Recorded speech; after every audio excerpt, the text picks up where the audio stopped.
Getting rid of my phone doubled my productivity.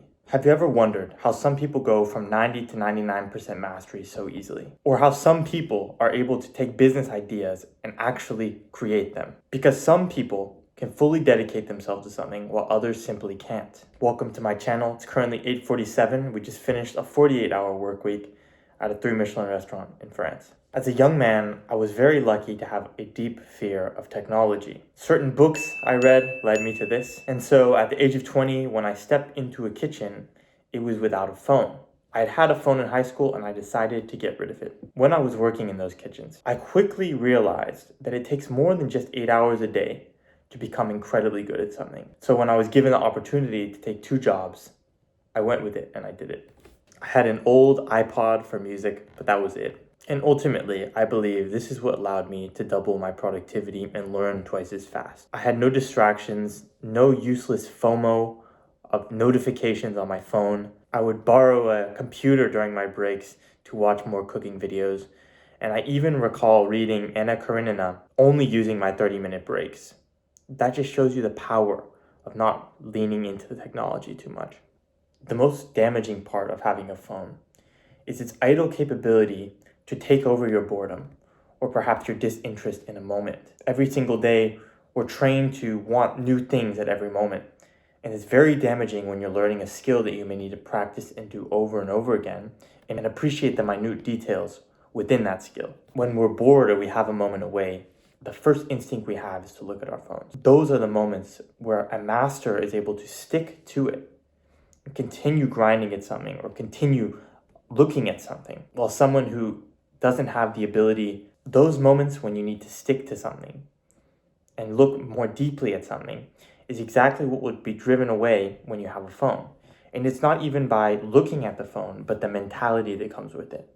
If you are serious about what you're doing and you don't have others that rely on you like loved ones or kids, you should trash your phone. For anyone remotely concerned with technological issues, social media, attention span, etc., this is the exact solution to those problems. And then you'll be able to surpass into that 99th percentile I was talking about. I mean, imagine at 90%, you're pretty locked in. This puts it to the next level. This is the one single action that can dislodge what social media is doing, what technology is doing to negatively affect young people. This is the praxeology to attack short attention span. It's especially important for young men, I think, who just came out of high school. This could be your college education. For me, it's essential to everything I know and how I act in the world. As a chef, because of this, I had 2 jobs. I worked in pastry and savory. I was quickly able to surpass others, and the disparities that I saw were just a lack of knowledge in general cooking, and that makes my food stand out as far as creativity goes. On top of this, I was never concerned with publishing my creations on Instagram or on YouTube like I do now. That's somewhat new to me. And as I said with having a second job, what goes hand in hand with getting rid of your phone is having something you can do to fulfill that time. It's like when I said in my other video, if you only want to sleep for 6 hours, you have to be able to fill your time with something. You can't just do it and then have nothing to do. You need to be able to fulfill your time with something.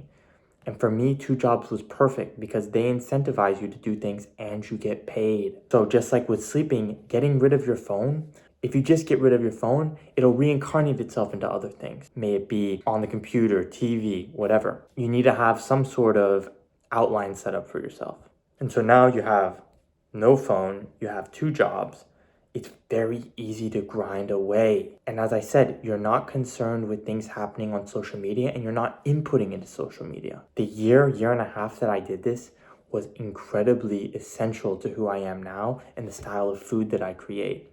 I was able to see so many different sides, pastry, savory, front side management, all of these things, and they inspired and influenced how I cook and how I see the kitchen.